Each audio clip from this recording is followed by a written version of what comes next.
everybody, we're back to read the next installment in the A to Z Mystery Series. Today we will be beginning The White Wolf. I can't believe we're on W already. Here's a chapter picture. In this book they are not in Green Lawn. They are in Maine, staying at Wallace Wallace's cabin, which they already did in the Deadly Dungeon, and with the birds that poachers had, and then they were trapped in a cave and they had to swim out with the birds. And of course the absent author when we first met Wallace Wallace. Now she's back again. "There he is," shouted Ruth Rose. He pointed at the sky where a small seaplane was getting ready to land. Dink, Josh, and Ruth Rose were standing on the pier in Essex, Connecticut. It was a warm summer morning, and Ruth Rose was dressed in lavender from her headband down to her sneakers. Even her sneaker laces were lavender. Now that's a step up for Ruth Rose. That's good. "It's so cool the planes can land on the water," Dink said. His full name was Donald David Duncan, but everyone called him Dink. As the kids watched, the seaplane touched the top of the water. Small rainbows formed as water shot into the air. Then the plane piloted toward them. "I see Walker," Josh said, waving at the plane. Walker was Wallace Wallace's brother. Wallace was a famous mystery writer. The kids had met her and Walker when they came to Connecticut. Then the kids had visited Wallace at her castle in Maine. Walker waved back and taxied the seaplane to the end of the pier. "Hi, guys," he said, grinning. "Ready to fly?" "Sure are," Josh said. He, Dink, and Ruth Rose grabbed their backpacks. "Hand me your stuff and I'll help you climb aboard," Walker said. A few yards away, Dink's mother tooted her car horn. Dink waved and watched his mother drive away. When the kids were all inside the plane's cockpit, Walker showed them how to fasten their seatbelts for the ride. "This will be a short flight," Walker said when the kids were all buckled up. "We'll be in Acadia National Park before you know it. Mount Desert Island is part of the park." "Cool," Ruth Rose said. "All right, here we go," Walker said. He taxied the seaplane away from the pier. In just a few seconds, they were airborne. "We'll be flying over the water the whole way," Walker said. "You should see plenty of boats, maybe even a whale." The kids kept their eyes on the water as Walker flew north. They didn't see any whales, but they did see thousands of birds and a lot of small islands. "We're over Maine now," Walker said, after about half an hour. "Mount Desert Island is right below us." "It looks really beautiful," Dink said. "Everything around here is so green." "It's gigantic," Josh said. "It looks like a dinosaur's head with its mouth open," Ruth Rose commented. "Where's your cabin?" Dink asked. "Look right where the dinosaur's nose would be," Walker said. He pointed out the window. "See that little harbor? It's called Seal Harbor. Our cabin is about a mile from where I'll be landing." I don't know about you, but I would be very frightened to be in this tiny seaplane. I don't do well with things like that. You're probably braver than I am. The plane zoomed down, then leveled off. A few minutes later, the kids felt the pontoons touch down the water with a swoosh. Walker piloted the plane toward a long wooden dock. The kids saw their friend Wallace waving at them. Next to her on the dock was a smiling girl with long dark hair. She was sitting in a wheelchair waving. "Who's that with Wallace?" Ruth Rose asked. "That's Abby Wallace," Walker said. "Wallace, a surprise for you." Chapter 2. I'll show you many things. So first of all, here's the chapter picture, which shockingly enough is a white wolf. And then the corner picture is a paw print. And then here's the picture on this page. Chapter 2. A minute later, Dink, Josh, and Ruth Rose were standing at the dock with their backpacks. "I have to fly some fishermen and women to a camp farther north," Walker told the kids as he got back in the plane. "I'll see you guys tonight." "Hey, welcome to Mount Desert Island," Wallace called as she ran toward them. "Hi, Wallace," the kids shouted and each gave her a hug. "Grab your stuff and follow me," she said. Wallace led them up the dock and stopped in front of the girl in the wheelchair. "Abby, these are my friends from Connecticut. Dink, Josh, and Ruth Rose," Wallace said, pointing to each one of them. "Meet my daughter, Abigail. She likes to be called Abby, with an I." Josh stared at Wallace. "You never told us you had a daughter," he said. Abby laughed. "Mom just adopted me a few months ago," she said. "Abby's parents died a few years back," Wallace explained. "I heard about Abby from a friend, so I invited her and some other kids to the castle for Christmas." Wallace grinned at her daughter. "After knowing Abby for only an hour, I knew I wanted her in my life permanently," she said. "That is so awesome," Ruth Rose said. "How old are you, Abby?" "Almost 13, Abby said. "How about you?" "We're all almost 9, Dink put in. Josh shook Abby's hand. "Why are you in a wheelchair?" he asked. "I have spina bifida," said Abby. "What's that?" Josh asked. "Before I was born, when I was still inside my birth mother, my spine didn't develop right," Abby explained to the kids. "So my legs don't work. I have to use a wheelchair most of the time." "Well, now that you've all met, let's get home," Wallace said. "If I know these 3 kids, they're hungry." She started walking toward the parking lot. "Josh sure is," Dink teased. His stomach was growling so loud Walker thought there was a wolf in the plane. "There are wolves on the island," Abby said. "I can see them through my telescope." Wolves? Josh gulped. Really?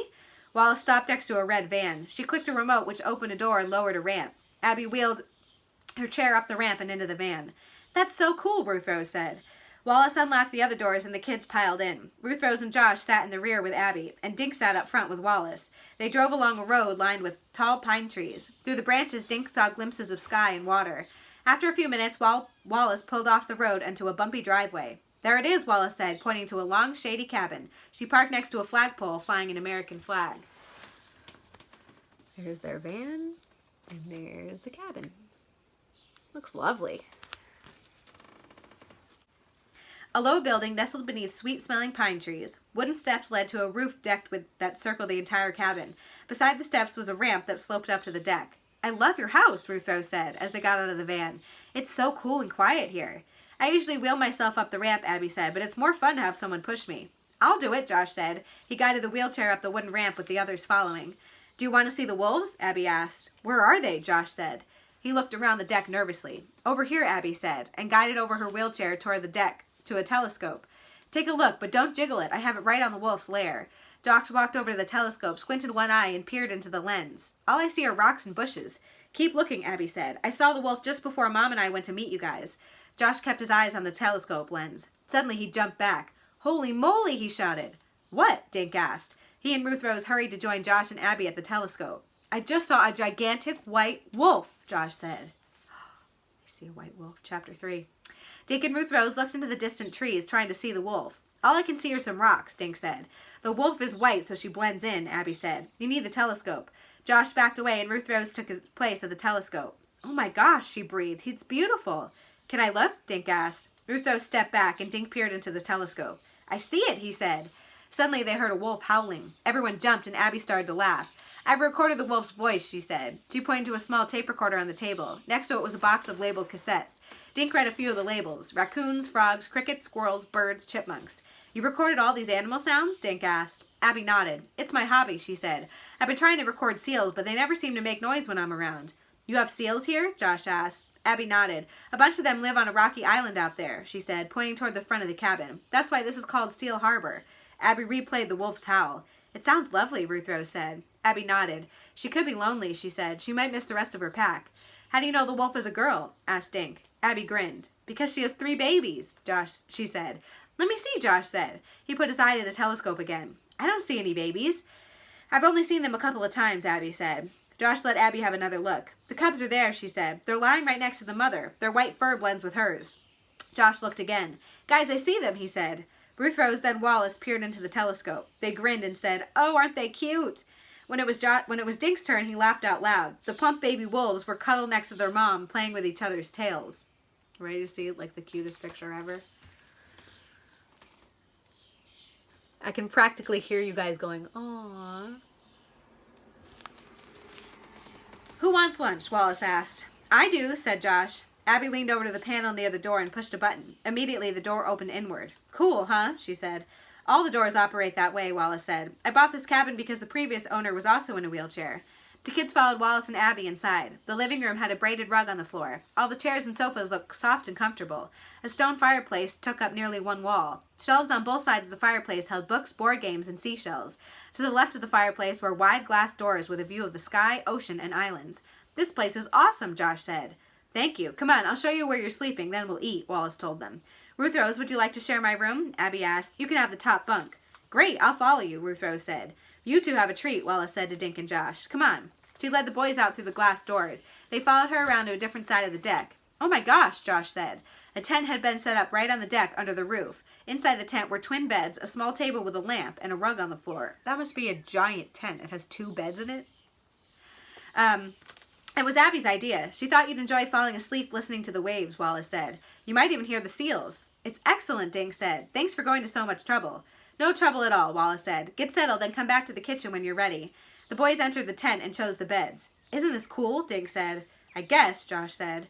What's wrong? Dink said, emptying his pack onto his cot. What if the wolves come up here? Josh asked. Or even bears? Wolves and bears don't eat people, Josh, Dink said. Yeah, what do they eat? Josh asked. Just then he heard Abby yell from the deck. Mom, she shouted. Dink and Josh pounded out of the tent and tore around the corner. They saw Abby sitting with one eye pressed up against the telescope. Ruth Rose and Wallace came running from the other direction. What's wrong, honey? Wallace asked. Somebody took the baby wolves, Abby cried. Took them? What do you mean? Wallace asked. How could anyone take them? I saw it through the telescope, Abby insisted. A man and a woman grabbed the puppies. Oh, no. The baby wolves have been, I guess, wolf-napped. Chapter 4. Ruth Rose bent over and peered through the telescope. She shook her head. I don't see any wolves at all, she said. Not even the mother. The mother wasn't there, Abby said. She might have gone to look for food. Wallace looked at Abby. What exactly did you see, honey?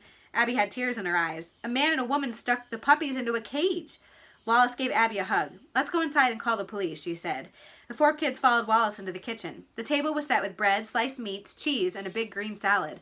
Wallace walked to the wall phone where she had taped a list of emergency numbers. She dialed and waited. Hello, police department, she said. This is Wallace on Seal Harbor. My daughter Abby just witnessed 3 baby wolves being stolen. No, she saw it through a telescope from our cabin. Wallace paused, said thank you, and then hung up. The police are sending a game warden out to talk to you, said Abby. When? Abby asked. They have to catch them fast. Those babies need their mother to feed them. The officer I spoke with said the game warden would come right away, Wallace said, so let's have some lunch while we wait. They were halfway through their sandwiches when they heard a Jeep pull up next to Wallace's van. A woman wearing a brown uniform stepped out. She had a badge that said game warden on her shirt pocket. The woman was holding a small tape recorder. Please, come in, Wallace said.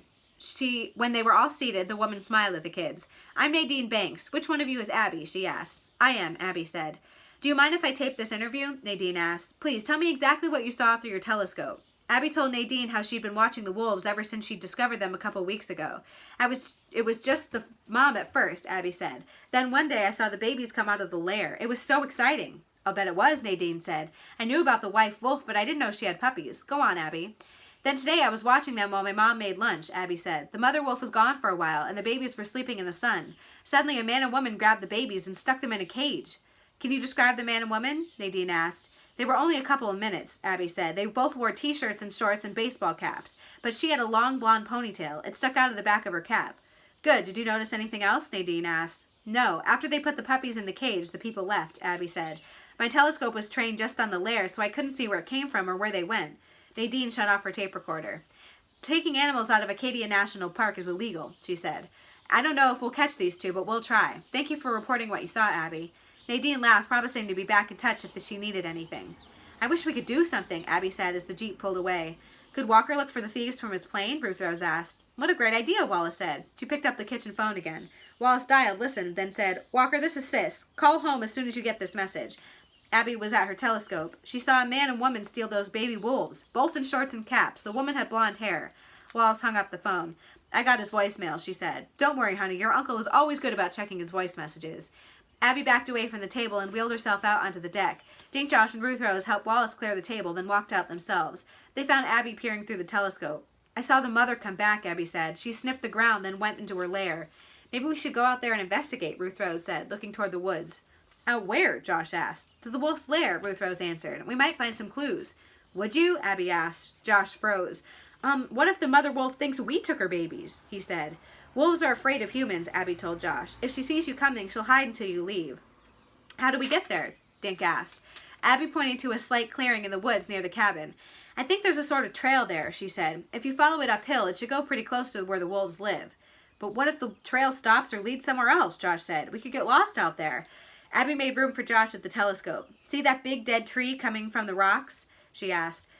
Yeah, I see it, said Josh. If you get lost, just look up and find the tree, Abby said, coming back, look for our flagpole. I say let's do it, Ruth Rose said. She looked at Dink and Josh. Dink nodded. Josh gulped. Okay, let's hit the trail, he said. I'm gonna go look for the babies. Chapter 5. The kids left the deck, past Wallace's van and the flagpole, and walked into the trees. They turned and waved to Abby, who waved back. This looks like a trail, Dink said, looking down. The kids kept their eyes on the ground as they moved deeper into the trees. Soon, Abby and the cabin were out of sight. The land was level for the first few minutes, then it angled sharply upwards. The kids hiked in single file, with Josh leading and Dink last in line. Fallen trees, roots poking out of the ground, and jagged rocks made walking difficult. I don't see any trail at all, Josh wailed, when they had stopped to look around. High above their heads, tall trees blocked out the sky. I think we should just keep going up, Ruth Rose said. If we get out of the trees, we might be able to see that dead one Abby showed us. They kept climbing. Dink could hear Josh and Ruth Rose taking deep breaths. He was sweating and swatting at mosquitoes. After about 20 minutes, Josh stopped. It better not be much farther, he panted. Looks like a big hike. It's not. Look, Ruth Rose said. She pointed up behind Josh. It's the dead tree, Dink said. We're almost there. It took them 10 more minutes of climbing before they were standing at the base of the tree. Josh turned around and waved his arms high in the air in case Abby was watching. Near the dead tree stood a pile of giant boulders. Behind the tree, the land sloped downward toward a cliff. It's beautiful up here, Dink said. You can see for miles, Ruth Rose said. Look how blue the water is. And look how dark those clouds are, Josh said nervously. I sure don't want to be up here in a thunderstorm. The kids split up and walked around the rocks and boulders. It took only a few seconds for Dink to find animal tracks in the sand.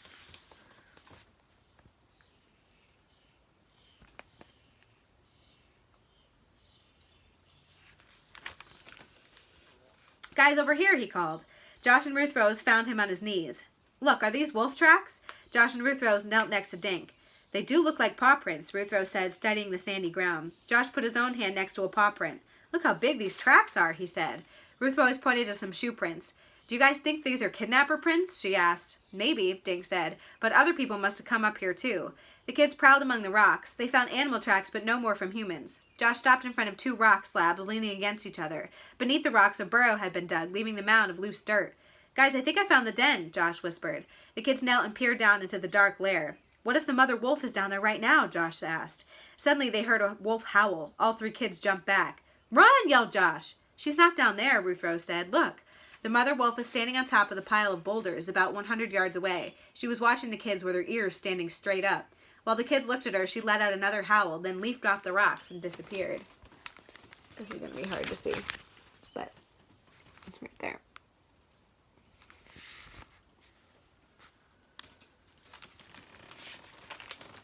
What should we do? Asked Josh. Nothing, Dink said. I think she's just looking for her babies. Let's move away from her lair in case she comes, Ruth Rose said. Dink and Josh followed Ruth Rose. They walked toward the cliff and stood looking down at the ocean. The ground there was too rocky to show any kind of prints. I wonder how that man and woman got the baby wolves out of here, Dink said. In a cage, Josh reminded him. Remember what Abby said? I know, but what did they do with the cage? Dink asked. Cars can't drive up here, so how did they get the cage away? By boat, maybe, Ruth Rose said, pointing down to the ground. Look! Not 5 feet from where they were, they saw a narrow path that led down toward the water. So that's a good point. How would you get a bunch of baby wolves out of this place they had to hike to? Ruth Rose is thinking maybe they have a boat. Chapter 6. Let's check it out, Dink said, moving toward the path. Josh and Ruth Rose followed him. The narrow track was steep, but rocks and roots provided footholds. Stop, Josh shouted, after they had gone down about 50 feet. What? Ruth Rose asked. She was directly behind Josh and nearly collided with his back. Blueberries, Josh said. The bushes on both sides of the trail were loaded with clusters of dark blue berries. Josh reached for a branch and began picking some to eat. He told Dink and Ruth Rose, They're excellent. But Dink was looking at the ground under the feet. Dozens of blueberries had been crushed in the dirt. These berries are fresh, Dink said. Someone walked on them recently. Someone like the wolf nappers, Ruth Rose said. They must have carried the cage down this way. They found some more clues. Let's keep going, Dink said. 3 minutes later, they were standing on the small beach. A boat can land here, Dink said. Ruth Rose looked back up at the path they'd just come down. It would be easy, she said. Just drag your boat up here, carry the cage up that path, and steal the puppies.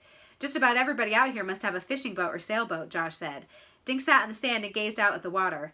I still don't understand why anyone would want those wolves, he said. Josh sat on the side of Dink and Ruth Rose sat on the other. Josh's fingertips and lips were stained dark blue. Are wolves valuable? Ruth Rose asked. I mean, can you get money for them? Dink shrugged. Maybe, but who would buy a baby wolf? He asked. Josh glanced up at the darkening sky. We better head back, he said. The kids climbed back up to the trail at the cliff top. They looked around but didn't see the mother wolf again. With dark clouds hiding the sun, the kids headed into the woods. They started walking downhill. Is this the right way? Josh asked after a few minutes. All these trees look alike. Ruth Rose turned back around and squinted her eyes. I can still see the dead tree, she said. She turned to face the hill. So the flagpole should be down there somewhere. They looked, but their eyes couldn't penetrate the thick shrubbery. We're lost, Josh said. We'll be out here forever. I'll have to eat bark and twigs. Maybe you will, Josh, Ruth Rose said, but not me. She picked out a tall tree and started climbing nimbly up it. What are you doing? Josh asked. To get a hamburger and a milkshake, Ruth Rose said over her shoulder. Josh probably wishes she was getting a hamburger and a milkshake. When all Dink and Josh could see were the bottoms of Ruth Rose's sneakers, she stopped climbing. We're not lost. I can see Wallace's flagpole, Ruth Rose yelled down. When Ruth Rose was back on the ground, she led them to the original trail. 10 minutes later, they all saw the back of Wallace's cabin. Raindrops splashed on the kids as they bounded up the cabin steps. They found Walker, Wallace, and Abby sitting at the kitchen table.